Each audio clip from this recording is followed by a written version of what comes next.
Lunes 18 de marzo, saludos señoras, señores, bienvenidos como cada día a este espacio, a esta revista de prensa. Vamos con nuestro habitual recorrido por las primeras planas de los diarios que se editan en nuestra provincia, Diario Córdoba, Diario ABC, Diario El Día, que hoy tienen un protagonista o dos protagonistas de la misma noticia, Pedro Sánchez, Susana Díaz y también sus repercusiones en la lista del PSOE provincial, local y provincial, que saben se han resuelto este fin de semana. El diario ABC abre a 5 columnas con la referencia al ayuntamiento. Ambrosio se refiere a Isabel Ambrosio. Ambrosio cierra una potente lista, dice, con el apoyo de Ferraz, y ese potente lo entre comillas porque se supone que es un adjetivo que ha utilizado la propia alcaldesa que aspira a la reelección. La dirección, dice el diario Córdoba, la dirección del PSOE modifica la propuesta cordobesa. El diario El Día también habla de este asunto, lo extiende al ámbito regional. Pedro Sánchez fulmina a los susanistas de las listas al 28 de abril, que son las listas de las generales. Se recuerda, el 26 de mayo hay también elecciones municipales, que es a las que hace referencia el diario Córdoba en su titular de apertura. También aquí el diario El Día hace referencia a Córdoba y Isabel Ambrosio consigue que salga adelante su lista íntegra y Crespín, Rafaela o Rafi Crespín, será la número 2 al Congreso por Córdoba. Y también el diario ABC, la página 1, con foto para Susana Díaz, una Susana Díaz reflexiva, meditativa, titula Sánchez se apropia del PSOE y fulmina al susanismo. Ferraz impone una renovación del 66% de los cabezas de lista y elimina la crítica interna. Tomo nota, entrecomillado, tomo nota, responde Susana Díaz, que evitó participar en la votación que avaló la lista. Bueno, pues como saben, hay un conflicto latente, un enfrentamiento entre Susana Díaz y Pedro Sánchez, entre la líder regional del PSOE y el líder nacional del PSOE, que ha tenido varios episodios en los últimos meses, años, y que parece que en este momento se decanta abiertamente del lado del secretario general del partido. Como saben, en su día Susana Díaz y Pedro Sánchez se enfrentaron en unas elecciones primarias. Previamente Susana Díaz encabezó un movimiento que intentó descabezar al PSOE, que dirigía también Pedro Sánchez, y de aquellos polvos vienen ahora estos lodos. Después de varios episodios, les digo, las primarias que ganó Pedro Sánchez, las autonómicas que perdió Susana Díaz, ahora parece que toca recolocar el partido y resituar a los peones que cada uno de los líderes, Pedro Sánchez a nivel federal y Susana Díaz a nivel regional, pues tienen que disponer para sus batallas internas y externas. Pues no recordemos que estos diputados no serán del sanchismo o del susanismo, sino que serán del PSOE en el Parlamento de Andalucía, el catalán, en el andaluz, o sea, en el regional, en el federal, en el ayuntamiento, diputación, etcétera, etcétera. ¿Qué ha ocurrido? Como saben, la decisión que en el Partido Socialista, las listas electorales para municipios mayores las toma el Comité Federal y también las listas al Congreso y al Senado.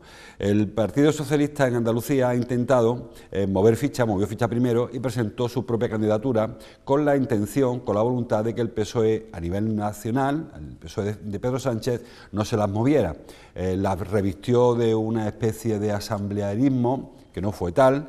Se hicieron unas consultas en las asociaciones, pero no hubo primarias, no hubo ni siquiera una consulta extensiva, sino que se abrió en las asociaciones, en las asambleas o en las agrupaciones locales del PSOE, que como saben no todos los militantes acuden y por supuesto no van los simpatizantes ni votantes, van solo los militantes y los más activos.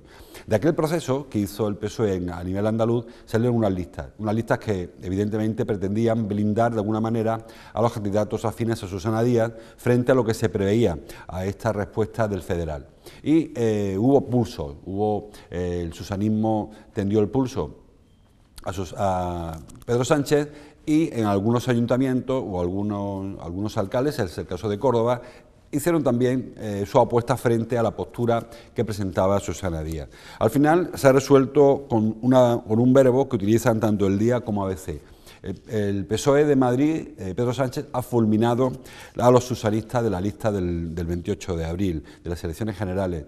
En Córdoba había dos casos muy significativos, el de Antonio Hurtado y el de María Jesús Serrano, que aspiraban a repetir en las listas y de hecho fueron los más votados en estas consultas que les digo ha hecho el PSOE en el ámbito de agrupación local. Antonio Hurtado y María Jesús Serrano iban, en teoría, a ser los más votados. Cuando supieron, porque así lo hizo notar el presidente del Gobierno, que quería colocar a sus ministros en los números 1 de cada provincia de donde fueran originarios, tocaba en Córdoba colocar a Luis Planas y, en una especie de gesto para intentar evitar lo que luego ha ocurrido, pues colocaron de número 1 a Luis Planas, de número 2 a María Jesús Serrano y de número 3 a Antonio Hurtado, que era la opción más favorable para los intereses del susanismo. Sin embargo, Ferraz le ha dado la vuelta y ha sacado de la lista a María Jesús Serrano, con lo cual ha puesto a Rafi Crespín, de manera que serán el número 1 Luis Planas, número 2 Rafi Crespín, que son realmente las opciones con las que cuenta el PSOE de llegar a Madrid, porque saben que Córdoba envía a Madrid a 6 diputados, actualmente el reparto son 2 para el PSOE, 2 para el PP, 1 para Ciudadanos y otro para Podemos, Unidos Podemos, Izquierda Unida. Es muy difícil que se alteren estos números, puede ser que cambie, donde hay 2 pasa a ser 1, donde hay 1 pasa a ser 2, pero parece ahora inconcebible que nadie alcance 3 diputados de 6, porque aquella etapa de la mayoría absoluta está bastante lejana. Y además, en las últimas convocatorias, en la provincia de Córdoba, se ha impuesto el PP al PSOE, aunque es verdad que ahora la tendencia es justo la contraria, habrá que ver qué ocurre con aquello. En cualquier caso, parece que el tercero difícilmente entrará en ninguna de las listas.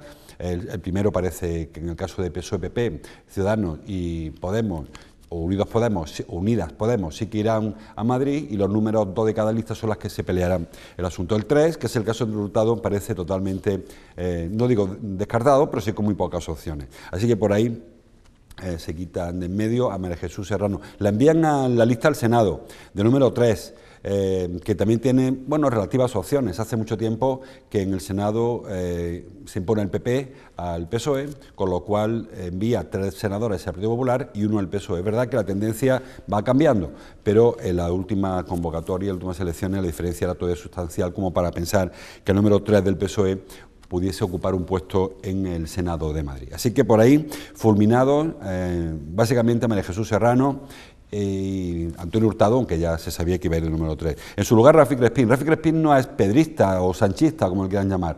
Ella estaba muy cercana a las tesis de Susana Díaz. Lo que ocurre es que en los últimos meses, el último año, ha habido...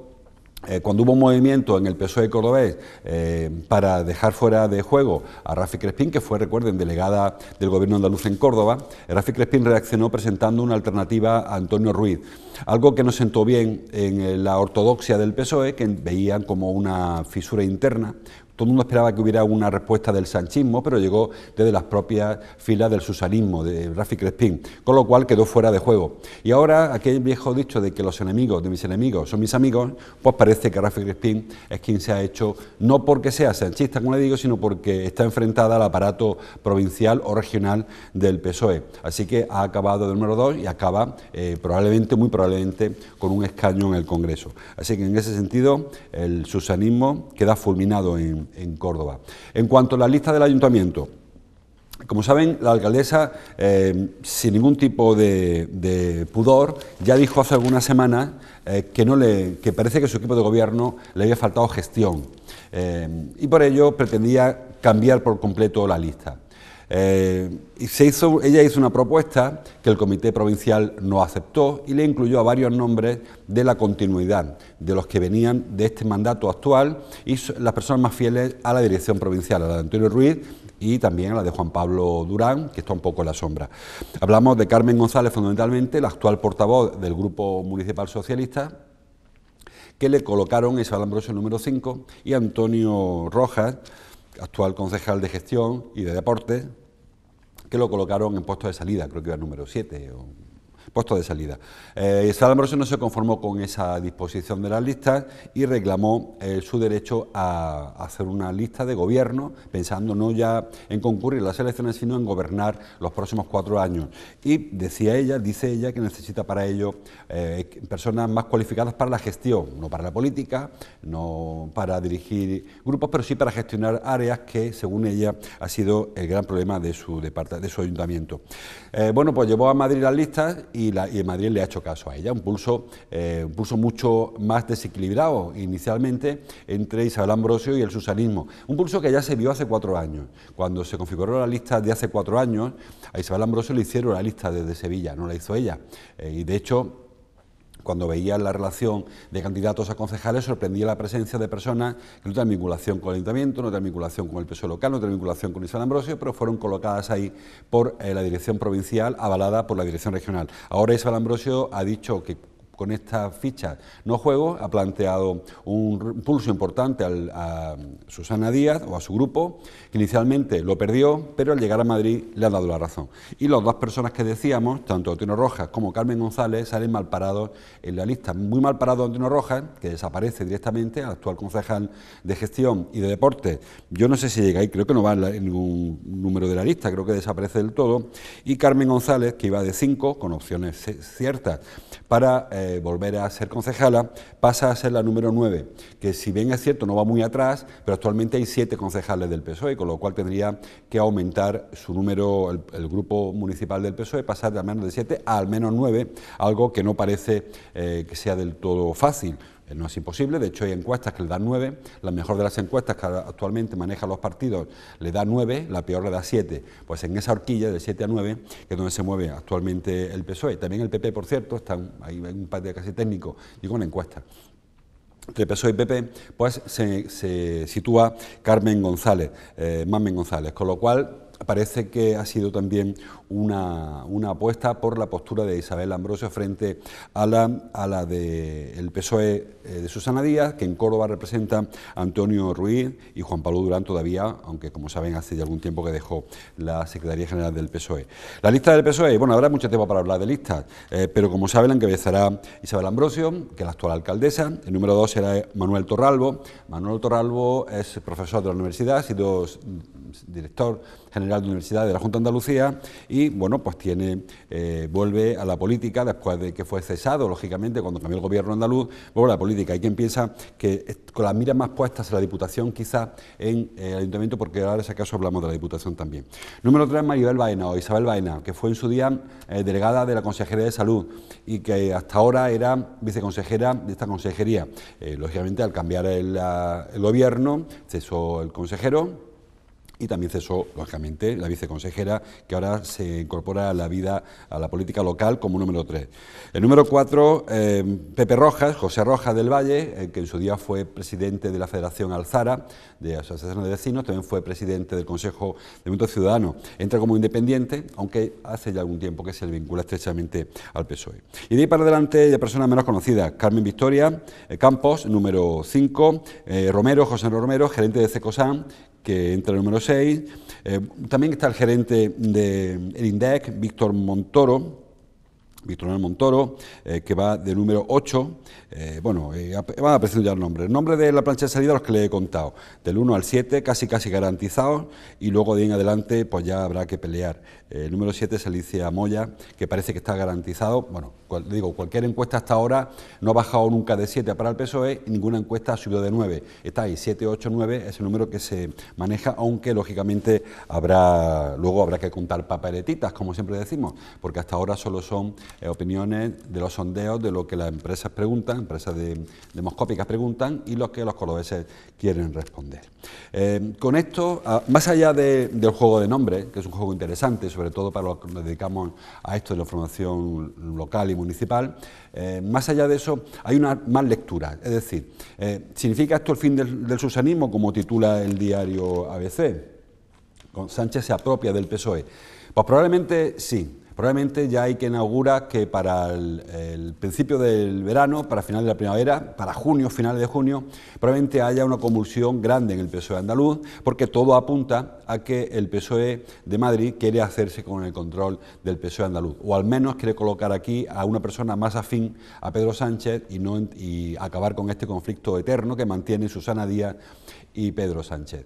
¿Cómo se haría? Pues provocando un congreso extraordinario del PSOE de Andalucía y relevando a Susana Díaz y colocando en su lugar a alguien más cercana a Pedro Sánchez. Digo cercana porque todo el mundo apunta a que sería María Jesús Montero, la ministra de Hacienda, el que estaría ahí, con con el padrinazgo de Carmen Calvo, por ejemplo, que sin que creo yo que estuviera en un aparato orgánico en el PSOE andaluz, sí que parece que estaría un poco la ideología, la estrategia de este movimiento. Y eso desembocaría además en relevos provinciales, porque probablemente un cambio en la directiva regional del PSOE motivaría también relevos en las cúpulas provinciales, en este caso la de Antonio Ruiz, como saben, alcalde de Iznájar, actual presidente de Diputación, que es el secretario general del PSOE, y también tiene que ver un poco, estará viendo cómo le mueve la silla, aunque es verdad que Antonio Ruiz rápidamente, no digo que se pusiera con los vencedores, pero sí que dijo que iba a acatar al federal, que hay unas normas en su partido, que tiene claro cada cual a quién compete qué, por lo cual no iban a hacer guerra, no iban a hacer batalla de un movimiento en las listas como al final ha sucedido. Bueno, pues ahí se abre un escenario importante por delante en los próximos meses, 2-3 meses, en los que va a haber muchas cosas en los partidos. Hablamos ahora del PSOE porque toca, pero también va a ocurrir en otros partidos. Muy probablemente Antonio Ruiz también se vea un poco... Está por ver, pero en los pasillos se comenta que Antonio Ruiz no va a ser candidato a la presidencia de la Diputación porque su partido, como les digo, va perdiendo apoyo a nivel federal y el susanismo pues, no tiene la fuerza que tenía hace unos meses. Así que probablemente el PSOE pretenda rotar también. Habitualmente siempre ha ocurrido en la Diputación, quitando la etapa de Francisco Pulido, que sí que repitió dos mandatos y medio. Empezó uno, luego fue candidato la primera vez y luego repitió. Quitando ese mandato, digo, habitualmente no ha habido repeticiones. Cada uno de los mandatos ha habido un presidente distinto. Mellado, Vallejo en su día, José Miguel Salinas, han ido Matías González, han sido Antonio Ruiz ahora, ha ido ocupando durante 4 años la presidencia de la Diputación y no ha habido repeticiones, con lo cual no sé yo siquiera si se planteó o no la repetición de Antonio Ruiz, pero parece que poco a poco se va alejando a medida que se va viendo cómo pierden apoyo su planteamiento y cómo gana apoyo las tesis de Ferraz, de Madrid, del PSOE madrileño, que quiere acabar con esta disputa interna, como les digo, con el PSOE andaluz. Ha ocurrido en otras regiones también, no solamente en Andalucía, también ha ocurrido en Aragón.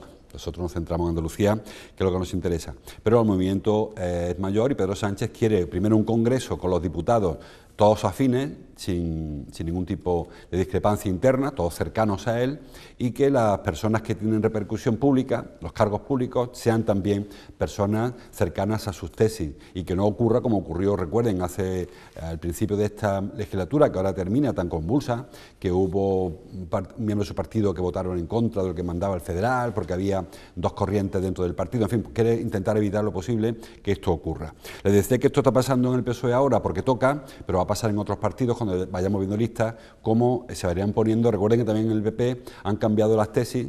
Hasta hace muy poco el presidente era Rajoy, ahora es Pablo Casado. Ahí en Córdoba, personas más cercanas a Rajoy, otras más cercanas a Casado. Pero es que además en el caso del PP ha ocurrido un cambio también en la Junta. Había personas que habían dado por finiquitado, por muerto políticamente a Juanma Moreno, que ahora es presidente de la Junta, y eso ha hecho que las corrientes, las familias internas del PP se posicionen hacia un lado o hacia otro. Bueno, habrá que ver, después de estas dos convulsiones, la de la llegada de Casado a la presidencia del PP de Madrid, PP Central, PP Nacional, y la llegada de Juanma Moreno a la presidencia de la Junta de Andalucía, cómo se alteran las pretensiones iniciales y cómo se componen las listas. Y luego la otra convulsión, la de la confluencia de la izquierda, y no está claro para nada que Izquierda Unida y Podemos vayan a terminar constituyendo una única lista. Parece que hay intención por ambas partes, por miembros de ambas partes, de romper la confluencia y que puede ser que hubiera hasta 3 listas que concurrieran a las elecciones municipales. Izquierda Unida por un lado, Podemos por otro y Ganemos por otro lado. O sea, 3 listas donde se pretendía hace unas semanas que hubiera solamente una. Así que convulso está todo el mundo. Hoy toca hablar del PSOE porque es lo que ocurrió este fin de semana, pero tenemos tiempo para hablar de todas ellas porque además poco a poco iremos conociendo el resto de candidaturas. Vamos a avanzar, más cosas. Por ejemplo, el diario Córdoba en su portada titula "El gasto en bajas de paternidad en Córdoba se duplica en 10 años". Bueno, se duplica tanto que actualmente ya están casi equiparadas las bajas por maternidad que las bajas por paternidad, que en principio lo lógico es que fuesen las mismas, que hubiese tantas madres como padres que pidiese la baja, porque lógicamente cuando nace un crío pues tiene un padre y tiene una madre. ¿Qué ocurre? Que muchas de las madres que dan a luz no están dadas de alta en ningún sitio, con lo cual, si no están dadas de alta, no pueden darse de baja, lógicamente, eso es una verdad de perogrullo. Así que con el tiempo, muchos padres que no han pedido la baja, bueno, porque a lo mejor tienen una profesión en la que, una ocupación en la que es más complicado, por ejemplo, si son trabajadores autónomos o tienen una empresa en la que depende exclusivamente de ellos mismos, se está compensando con las madres que no se dan de alta, perdón, no se dan de baja porque no estaban de alta, y los padres que se van incorporando, se va compensando. El Estado, dice el diario Córdoba, desembolsa cada vez menos por la baja de maternidad, que como les digo, están prácticamente equiparadas. Creo que son 4.000, lo he por ahí antes. El año 2018 fueron 4.300 las de maternidad, 4.391, casi 4.400, y las de los padres, 4.291, son apenas 100 menos, que le digo, aunque parezca que deben ser 50 a 50, pero en principio, o 100% en los dos casos, en el caso de las mujeres, lamentablemente, para las mujeres, muchas de ellas dan a luz y no están trabajando, con lo cual no pueden solicitar una baja por maternidad. Distinto es que renuncien a su trabajo, pero eso no es una baja por maternidad, eso es una baja, un despido o un cese de su actividad profesional. Vamos con el diario El Día. La portada dice: la UCO, la Universidad de Córdoba, impulsa la reurbanización del campus de Rabanales. La universidad prevé una inversión superior a los 6 millones de euros para ejecutar su proyecto. El documento estará listo en 6 meses. Bueno, el documento, lo que estará listo, no que empiecen las obras. La UCO ha encargado un proyecto de urbanización para Rabanales, o de reurbanización, que ha costado 180.000 euros, creo recordar de memoria, y que va a trazar el aspecto de Rabanales, 59.000 euros. 260.000 euros que se podía gastar y se ha quedado al final en 160.000. Bueno, como les digo, ¿qué se pretende con esto? Se pretende ordenar un poco Rabanales. Si ustedes son usuarios o visitan a Rabanales de cuando en cuando, habrán visto que aquello es un poco caótico en general.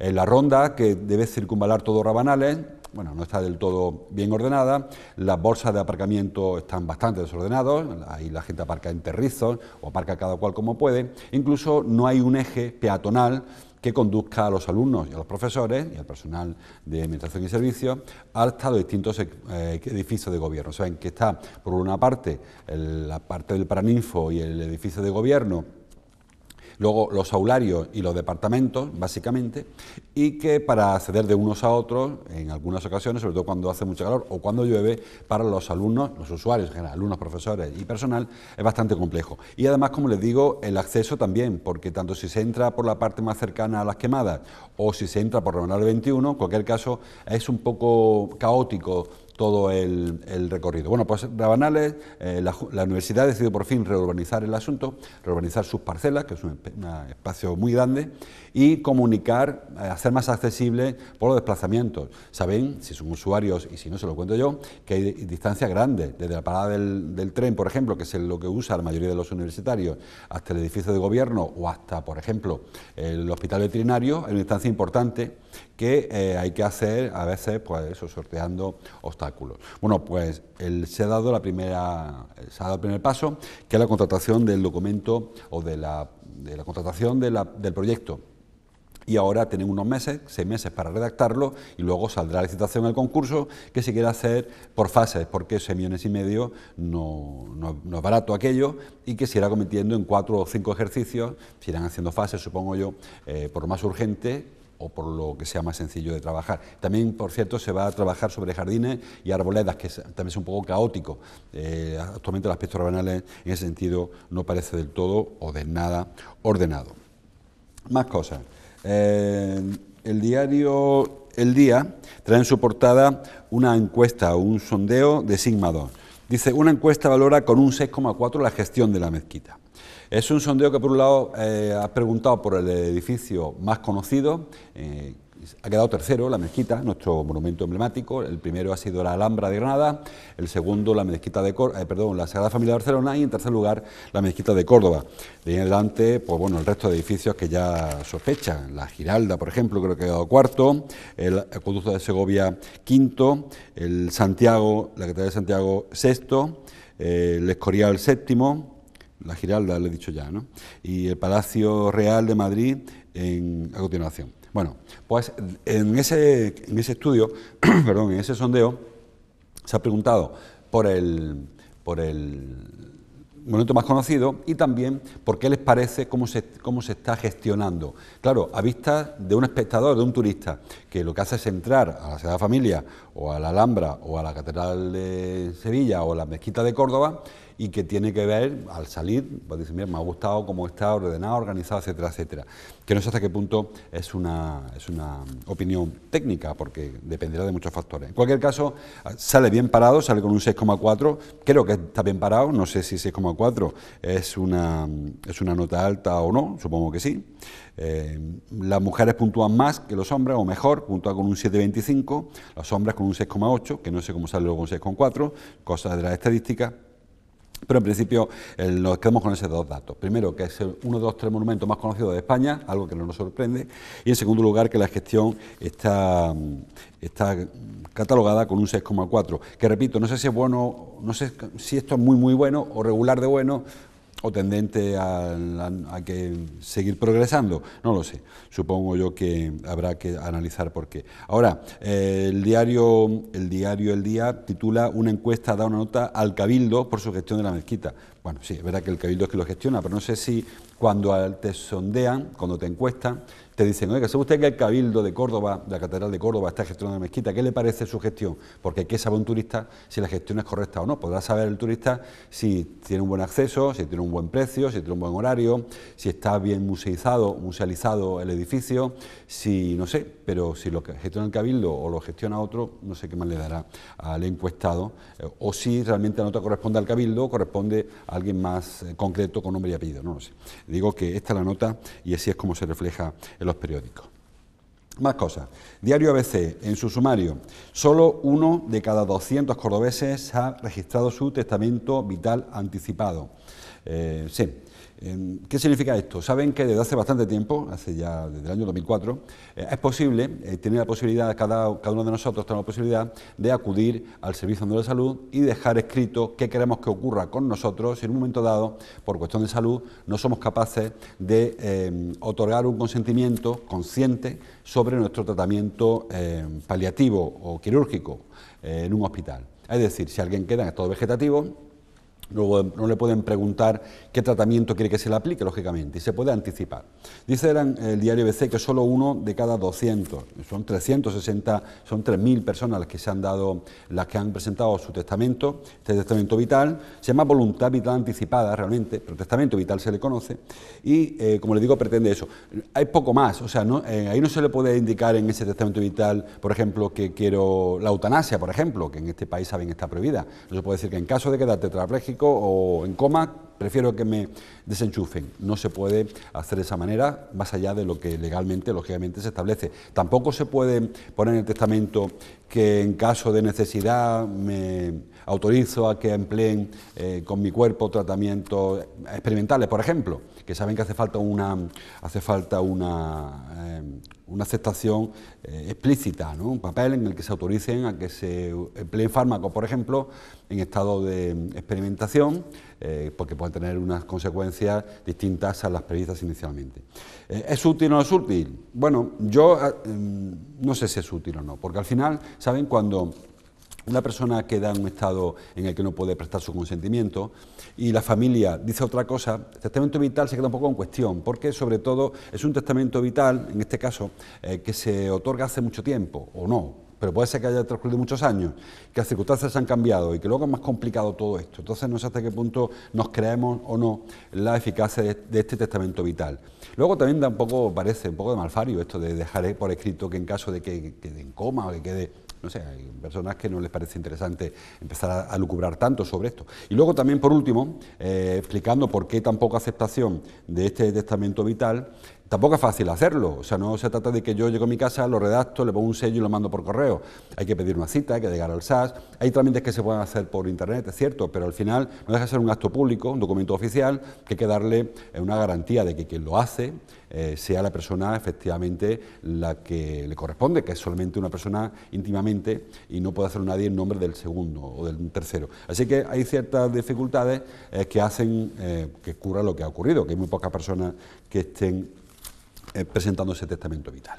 Muy rápidamente, que estamos fuera de hora, el diario El Día, foto para Fernando Alberca, un profesor cordobés, digo, que ha escrito un libro, lo presenta para animar a la lectura a los jóvenes, titula el diario El Día, la parte alta del periódico, las nuevas tecnologías son compatibles con la lectura, titula con un entrecomillado una frase de Alberca que, como les digo, pues está intentando, él y otros muchos docentes, que no se pierda el hábito lector, que como saben, en la actualidad con el tema de las pantallas y tal, cada vez los pequeños leen menos y que me parece algo que habría que intentar reconducir.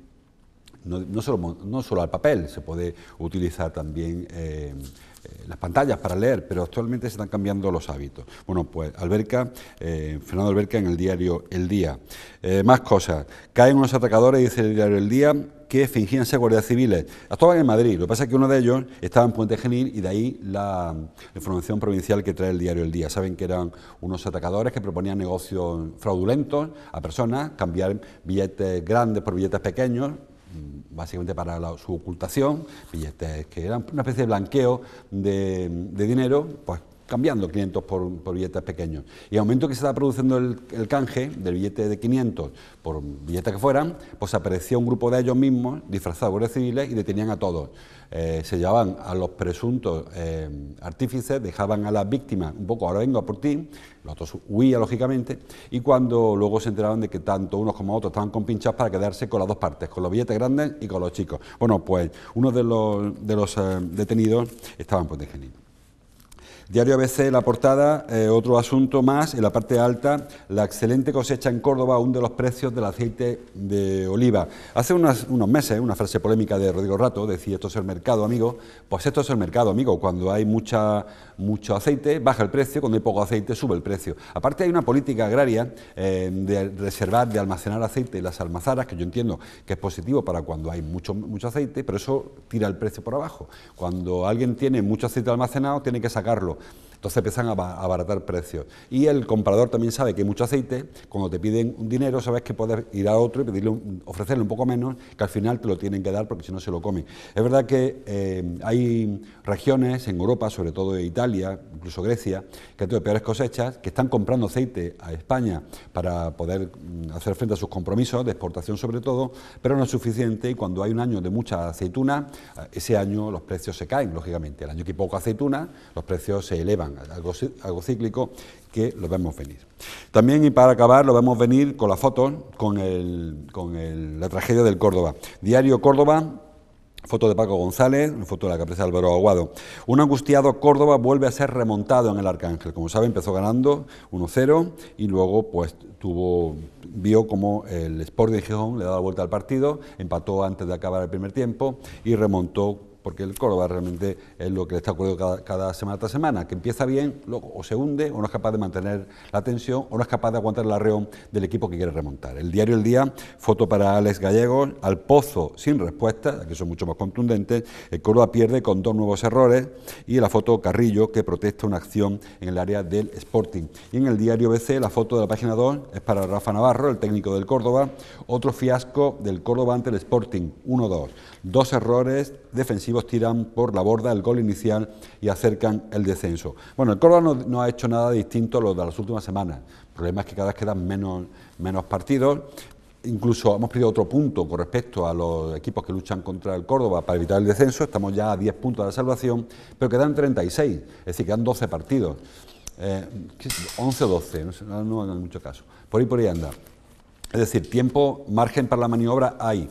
El problema es que no se le ve ningún tipo de reacción. El año pasado a estas alturas estábamos más o menos igual, pero con un Córdoba en ascenso y unos rivales que venían hundiéndose. Ahora parece que es justo al contrario, o sea, el Córdoba, el que se hunde semana tras semana, no consigue ningún tipo de resultado que anime a la afición y todo apunta a que esto va a peor. Esta semana, por cierto, un par de pancartas en el estadio contra Jesús León, pancartas que fueron convenientemente retiradas por la vigilancia del club, por la seguridad del club, y que que apuntaban a la responsabilidad de Jesús León ante el fracaso deportivo de la temporada, que aunque al final no salvemos, todos confiamos en que será así, el Córdoba no está para tanto sufrimiento, llevamos ya unas pocas temporadas seguidas sufriendo demasiado en estos últimos compases de la Liga, en este caso toda la Liga. Creo que el Córdoba no sé cuándo está fuera de los puestos de descenso en toda la temporada, y parece que si lo consigue va a ser, como el año pasado, en la última o la penúltima. Ojalá que sea antes y ojalá que se pueda planificar por fin una temporada con un poquito de aire, no digo yo, sin un poquito de aire.